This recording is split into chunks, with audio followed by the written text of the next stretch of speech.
Hi friends, welcome to another episode of the Inspired Yogi. I'm super excited to be coming to you today from sunny Florida, sitting outside at one of my favorite coffee shops, and got my dog here. She's taking a little place to lay down in the sand, and today I just want to chat with you a little bit about the Maharishi Effect. And maybe you've heard of the Maharishi Effect, maybe not, but I think it's important. I think everyone should know about it. It should be something that everyone's conscious of. So first off, let's talk about Maharishi. Mahesh Maharishi was a spiritual leader in India, and he was a very intelligent man. He actually studied physics, and then somehow he got hooked up with his guru. I don't know how.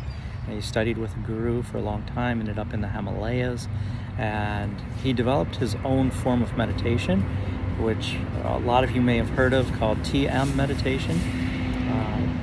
From what I understand, TM meditation involves a personal mantra that you repeat over and over in your mind.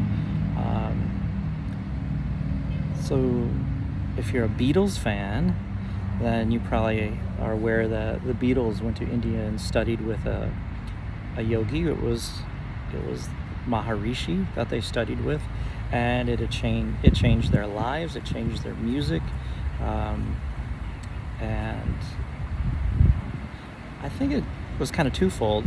You know, it made Maharishi a little bit more famous in the States, and it made the Beatles' music completely different, changed their lives enormously. So one thing the Maharishi said, which is termed the Maharishi Effect, is that for there to be peace on the planet, all we have to do is get 1% of the population to practice TM meditation for 15 to 20 minutes a day, twice a day.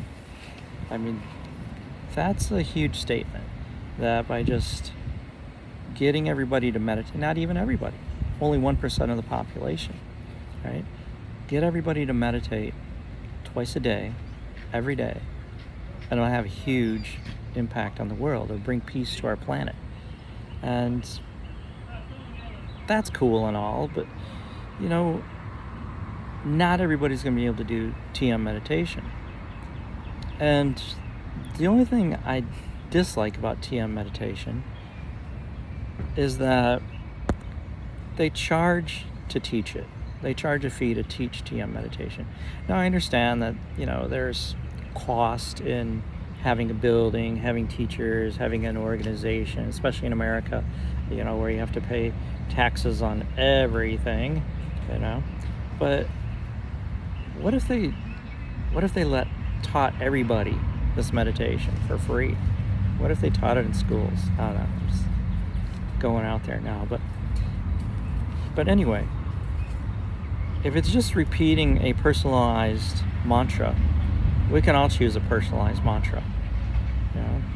Now, you might already be turned off by the idea of meditating twice a day. You might think, yeah, I tried meditation. It's not for me. I can't meditate. But to me, that's like putting on ice skates, jumping on ice for the first time, and falling on your ass, and then deciding, hey, I can't skate. I tried it. I fell, hurt myself. Yep, I can't ice skate. Well, you know, everyone can meditate. If you think of meditation as this, if you think of meditation as just sitting and observing your thoughts, just being present to your thoughts, being the observer of your thoughts, that's all you have to do. That's not so hard, right? Everybody says, oh, I can't quiet my mind. I can't stop my mind. I can't clear it. I can't, stop having thoughts. You don't have to. That's not the point of meditation, Just start by being present to your thoughts, no matter where they go, no matter what happens, no matter what you think. Just be present to those thoughts. So you might be asking yourself, okay, so I'm going to get quiet. I'm going to observe my thoughts, and the world's going to all of a sudden experience world peace? Kind of far-fetched, isn't it? But the TM organization did a lot of studies. In fact, one of them that I read up on and I'm most familiar with is one that happened in the 70s in Washington, D.C. It's the first one I heard of, and I just think it's amazing, but they did this in a lot of places. They basically went into Washington, D.C., which had a horrible crime rate. I think Washington, D.C. still has a horrible violent crime rate. I think it's gotten a little better in the last year or two. But they predicted that they could decrease the violent crime rate by 20% by just bringing together, I think it was 1,000 meditators into the area and meditating. I think I'm wrong. I think it's more. I think they brought in like 4,000 people or something. Maybe they brought in 10% of the population. I don't know. So, but it's out there. You can read all about it on Google. There's plenty of information on it. So they gathered these meditators at a hotel, and they didn't just sit and meditate all day long every day or straight through for the whole month. What they did is they sat down and did their practice for 15-20 minutes in the morning, 15-20 minutes in the evening, and that was it. Now, when the police chief of Washington, D.C. heard that a bunch of meditators are going to come in and they're going to drop the crime rate by 20% in the middle of the summer, in July, when the crime rate's like the worst, he said the only thing that's going to make the crime rate better this month and drop it by 20% is if we have 2 foot of snow this month. Well, that's kind of funny, but I mean, if you don't understand the impact and the power of meditation, as obviously he didn't, you would think the same thing. So by the end of the experiment, the end of the month, they looked at all the statistics and the stats, and they saw a number of things change. But the violent crime rate in Washington, D.C. not only dropped 20%, it dropped more. It dropped to 22%. That's pretty phenomenal. Just a group of meditators coming in and meditating, their daily practice, focused on a certain area, in one city, dropping the crime rate. When you're dropping violent crime, you are creating more peace, right? Seems sensible. So how does that work? How can just meditation, somebody meditating, have an effect on others? Well, you've been in the presence of people both ways. People that are wound up with crazy energy, and it kind of affects your energy. Or you're around somebody peaceful, and chill, and you pick up on their vibe and you become a little bit more peaceful and chill. Well, meditation's kind of the same way. There's like right now a lot of talk about quantum physics and entanglement theory and how we're all connected, how the universe is all connected. So when we start to change the way we are, we definitely start to have an effect on others. So meditation has so many benefits. It lowers your heart rate, it makes you calmer, shrinks your amygdala. The amygdala is that part of your brain which reacts emotionally, especially to like anger. So it makes you less angry, more peaceful. Meditation makes you more focused, increases your energy. It does so many things for you. But the fact that it can help others, your practice now goes from being kind of like a selfish or a self-improvement technique to now a world-changing technique where you're actually helping others in the world and benefiting other people. I mean, that's huge. Now it's a selfless practice. Now you're doing things for others just by meditating. Now, I don't think I know they say it's a TM meditation, getting 1% of people to do the TM practice will change the world. But I don't think it has to be the TM meditation. I think it can be almost any focused meditation outside of like maybe a guided meditation where people are like, yeah, imagine yourself in this fluffy cloud floating away through the universe, or on a magic carpet ride. I don't think guided meditations are as impactful of meditations, and I could be wrong, as like a personal meditation where you're repeating a mantra or keeping your mind focused on a certain thing or watching the breath. But at any rate, meditation causes changes in your life and it helps others. So that being said, I want to do a little bit of meditation right now before I move on and talk about something else. It's not going to be real long. And if you're one of those people that say, I can't meditate, I strongly encourage you to do this. So if you need to, go ahead and pause this video, or if you're listening in the audio, go ahead and pause the audio. And find yourself a comfortable seat. Find that one of the most important things about meditation is being comfortable. If you're uncomfortable, your body's screaming at you, and you're not going to be able to sit. So find yourself a comfortable seat.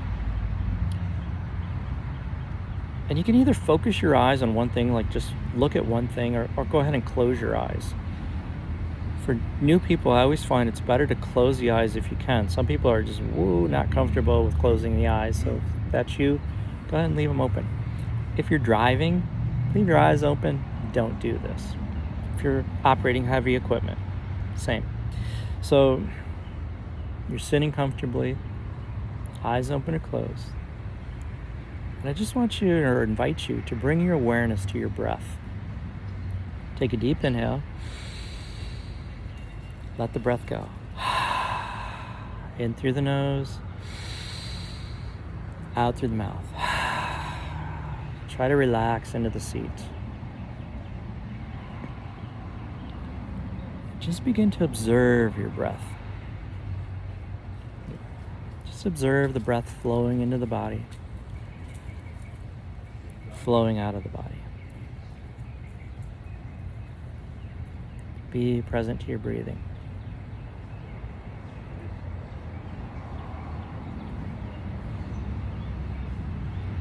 As you observe your breath, be present to your body. If you need to make any little adjustments for comfort, please do so.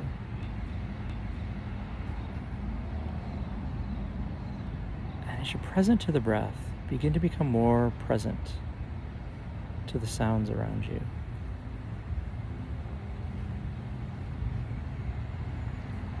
More present to the skin all around your body and the different sensations you're feeling on your skin. If you're outside like I am, maybe you're feeling a breeze. Maybe you can feel different fabrics on your skin. Different temperatures where the skin may be exposed or covered.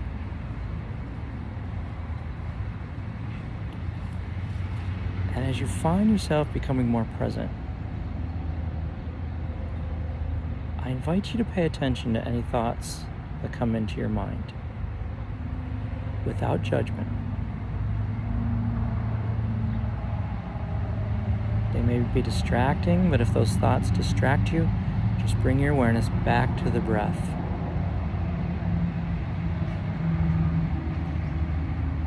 Present to the breath, observing your thoughts.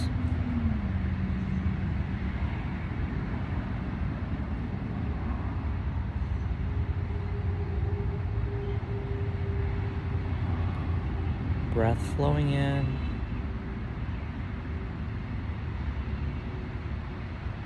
Breath flowing out.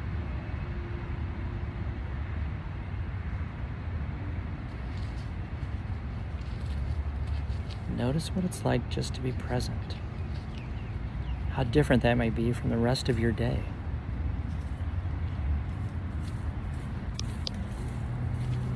Just being here right now.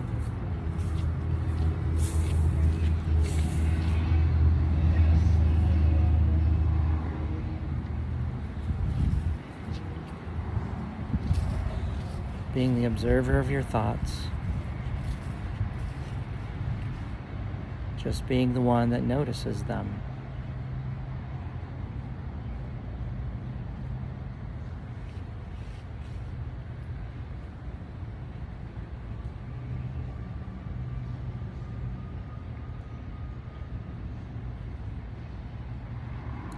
If your eyes are closed, just go ahead and slowly open them. And if this was your first experience with meditation, congratulations. I hope you found some peace in being present, in being the observer. Maybe noticing any differences, any changes in how you feel right now.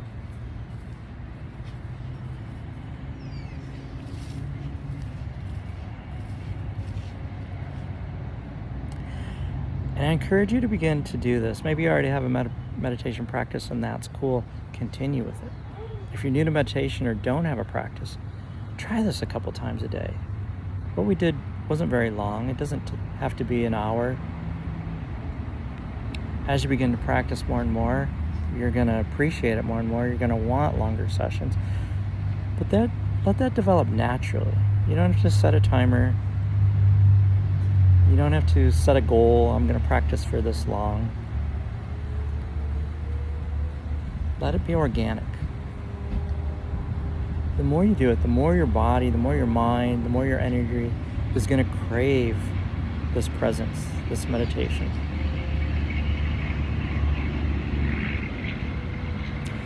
And as you begin to practice and you're observing your thoughts, if you find that you need something more focused, then start to introduce a mantra, which is basically just a word that you repeat over and over in your mind. For decades, I've used the sound or word Om as my focus for meditation. And I just repeat Om, or be present to Om, or listen for the sound of Om, which actually occurs in nature. When you listen to or meditate on the sound of Om long enough, you begin to hear it everywhere. You can't escape it.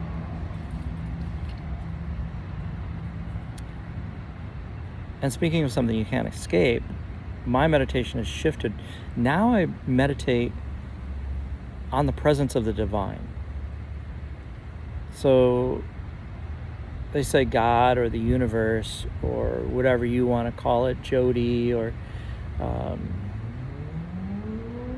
the unified field. It doesn't matter what you call it.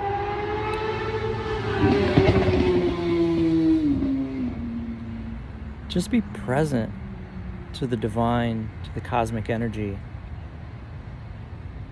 And you can think of it as being out there in the universe, in space. But I like to think of it as within me. I like to be present to that energy, that presence within every cell of my body. And being that it is within every cell of my body, that presence is innate in me, always there. How wonderful. How magical. You can never be alone. Ever. Think of that. So think of it, I like to think of it as a friend. I mean, it's sustaining me. It's manifested me. It gives me the energy. It gives me life. It's all giving. So why not just love that presence? Love that energy.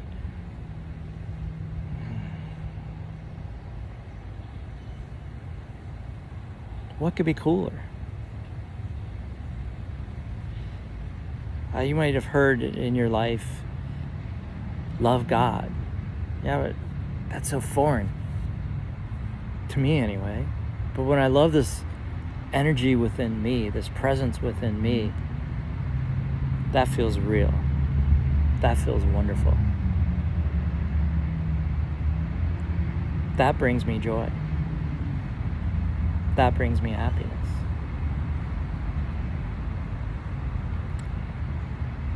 That gives me a respect for all other living beings who also share in the same divine energy within them.